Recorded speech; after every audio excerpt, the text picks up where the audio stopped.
Hello दोस्तों, स्वागत है आपका हमारे यूट्यूब चैनल ज्ञान एंड जीके पर। दोस्तों, आज हम बात करेंगे जो राजस्थान सीईटी की जो एग्जाम होने वाले हैं। इस राजस्थान सीईटी से संबंधित राजस्थान इतिहास के टॉप एमसीक्यू क्वेश्चनों की बात करेंगे, जो राजस्थान इतिहास से हर बार पूछे जाने वाले क्वेश्चन है। यानी ये ऐसे क्वेश्चन है जो प्रत्येक एग्जाम में पूछे जाते हैं। तो दोस्तों, अगर आपको ये वीडियो हमारा अच्छा लगता है तो इस वीडियो को लाइक करें और चैनल को सब्सक्राइब करें, एक प्यारा सा कमेंट भी करें।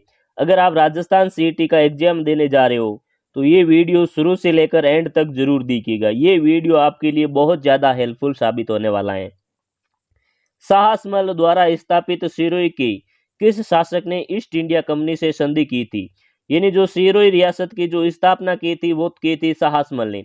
दोस्तों, एक ही क्वेश्चन में दो दो तीन तीन क्वेश्चन जुड़े हुए हैं। देखिए, सिरोही की स्थापना साहसमल ने की थी और सिरोही के किस शासक ने ईस्ट इंडिया कंपनी से संधि की थी? तो सिरोही के जो शासक थे शिव सिंह। सिरोही के जो शासक थे शिव सिंह ने ईस्ट इंडिया कंपनी से संधि की थी। दोस्तों, ये इंपॉर्टेंट क्वेश्चन है कि ईस्ट इंडिया कंपनी से सिरोही ने कब संधि की थी। आपको कमेंट करके जरूर बताना है कि ईस्ट इंडिया कंपनी से सिरोही ने कब संधि की थी। आपको कमेंट करके जरूर बताना है, ये बहुत ज्यादा इंपॉर्टेंट क्वेश्चन है। अगला क्वेश्चन देखिए, 2 नंबर क्वेश्चन। राव चंद्रसेन की समाधि है, यानी राव चंद्रसेन की समाधि कहाँ पे स्थित है? तो सच्याप में स्थित है। राव चंद्रसेन की जो समाधि स्थित है ये सच्याप में स्थित है। ऑप्शन नंबर ए इसका सही आंसर होगा। अकबर ने नागौर दरबार कब आयोजित किया गया? यानी अकबर ने नागौर दरबार कब आयोजित किया गया था? तो ये आयोजित किया गया था नवंबर 1570 में। अकबर ने नागौर में नागौर दरबार का आयोजन किया गया था नवंबर 1570 में। यहाँ पे बहुत से राजाओं ने है जो आके संधि की थी, अकबर की अधीनता स्वीकार की थी, जिसमें बीकानेर यानी जैसलमेर का हर्राय भाटी, बीकानेर का कल्याणमल और नागौर जो जोधपुर का मोटा राजा उदय सिंह था, इन्होंने यहाँ पे आके संधि की थी। महाराणा प्रताप का पंथ प्रदर्शक माना जाता है, ये भी इंपॉर्टेंट क्वेश्चन है। महाराणा प्रताप का पंथ प्रदर्शक किसे कहा जाता है? तो ये कहा जाता है राव चंद्रसेन को। महाराणा प्रताप का पथ प्रदर्शक या महाराणा प्रताप का अग्रगामी या मारवाड़ का प्रताप कहा जाता है राव चंद्रसेन को। ऑप्शन नंबर सी इसका सही आंसर होगा। वह राजपूत शासक जिसने अपनी रणनीति में दुर्ग के स्थान पर जंगल और पहाड़ी क्षेत्र को अधिक महत्व दिया था।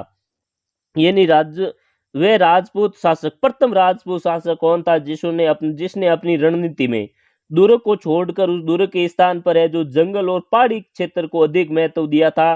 तो वे प्रथम राजपूत शासक था राव चंद्रसेन। यानी राव चंद्रसेन ने दुर्ग रणनीति में यानी दुर्ग को छोड़कर यानी जोधपुर दुर्ग को छोड़कर ये जंगल और सिवाना की पहाड़ियों में ज्यादातर रहे थे और यहीं से है जो अकबर का विरोध किया था।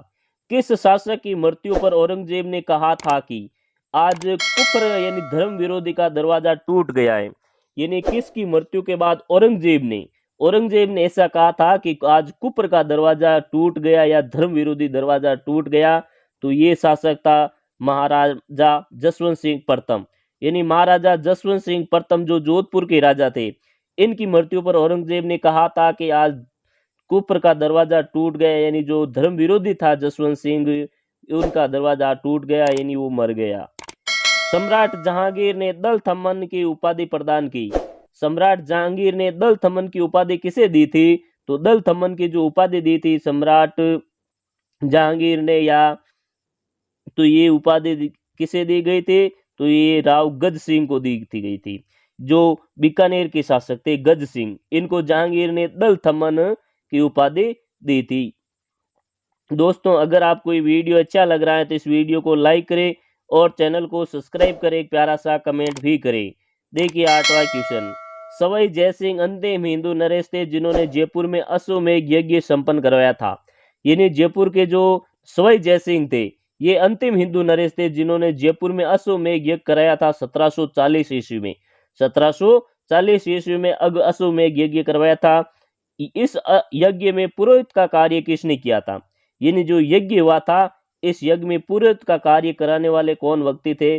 पुरोहित का कार्य करने वाले व्यक्ति का नाम क्या था? तो इनका नाम था पुंडरीक रत्नाकर।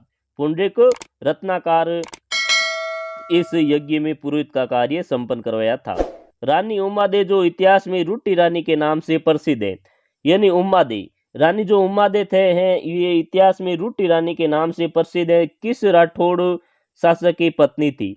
तो ये जो उम्मादे थी या रूटी रानी थी ये किस राठौड़ शासक की पत्नी थी? तो ये थी राव मालदेव की पत्नी। राव मालदेव की पत्नी उम्मादे, जिसे पर इतिहास में रूटी रानी के नाम से जाना जाता है। मदन शाही सिक्के किस रियासत में प्रचलित थे? यानी जो मदन शाही जो सिक्के थे, मदन शाही सिक्के ये किस रियासत में प्रचलित थे दोस्तों? तो ये झालावाड़ में प्रचलित थे मदन शाही सिक्के। दोस्तों सिक्कों से भी क्वेश्चन हर बार कोई ना कोई क्वेश्चन पूछा जाता है। तो मदन शाही सिक्के झालावाड़ के प्रसिद्ध थे। जेता एवं कुंपा कौन थे? दोस्तों ये भी इंपॉर्टेंट है इतिहास में, जेता और कुंपा। जेता और कुंपा कौन थे? तो ये थे मालदेव के सेनापति। मालदेव के सेनापति थे जेता और कुंपा, जिन्होंने गिर सुमेल युद्ध में शेरशाह सूरी के सामने बहुत शानदार युद्ध लड़ा था और इसलिए शेरशाह सूरी को कहना पड़ा कि आज में मुट्ठी भर बाजरे के लिए पूरे हिंदुस्तान की बादशाहत खो देता। महाराणा सांगा की समाधि कहाँ है? महाराणा सांगा की समाधि कहाँ पे स्थित है? तो ये मांडलगढ़ भीलवाड़ा में स्थित है। महाराणा सांगा की समाधि मांडलगढ़ भीलवाड़ा में स्थित है। कौन सा युग्म असंगत है? दोस्तों असंगत युद्ध का आपको चयन करना है। महाराणा कुंभा का संगीत गुरु, महाराणा कुंभा का जो संगीत गुरु था वो था श्री सारंग व्यास। ये बात बिल्कुल सत्य है। महाराणा कुंभा का जो गुरु था संगीत गुरु ये था सारंग व्यास। कुंभा का दरबारी कवि कान्हा व्यास, ये भी बात सही है। जो महाराणा कुंभा का दरबारी कवि था ये भी कान्हा व्यास था। कुंभा का धर्मगुरु महेश भट्ट, बिल्कुल नहीं। कुंभा का जो धर्मगुरु था ये महेश भट्ट नहीं था। कुंभा का प्रधान शिल्पी मंडन, कुंभा का जो प्रधान शिल्पी था ये मंडन था। तो असंगत का युग्म को असंगत का चयन करना है तो हमें ऑप्शन नंबर इसमें सी हो जाएगा सही। अगला क्वेश्चन देखिए 14 नंबर क्वेश्चन। वह शासक जिसे मुंशी देवी प्रसाद ने राजपूताने का करण की संज्ञा दी है। यानी मुंशी देवी प्रसाद ने किसे राजपूताने का करण कहा है? तो राजपूताने का करण मुंशी देवी प्रसाद ने किसे कहा है? तो ये कहा है राय सिंह को। बीकानेर के जो राय सिंह थे इन्हें मुंशी देवी प्रसाद ने राजपूताने का करण कहा है। वीर दुर्गादास राठौड़ ने मारवाड़ की गद्दी पर बिठाने में किस शासक की सहायता की थी? वीर दुर्गादास राठौड़ जो जिसे अणबिंदिया मोती कहा जाता है, इन्होंने मारवाड़ की गद्दी पर बैठाने में जिस शासक की सहायता की थी उस शासक का नाम है महाराणा अजीत सिंह। महाराणा अजीत सिंह की सहायता की थी दुर्गादास राठौड़ ने। तो दोस्तों आज का वीडियो हमारा आपको कैसा लगा? अगर ये वीडियो अच्छा लगा तो इस वीडियो को लाइक करें और चैनल को सब्सक्राइब करें, एक प्यारा सा कमेंट भी करें। थैंक यू, धन्यवाद।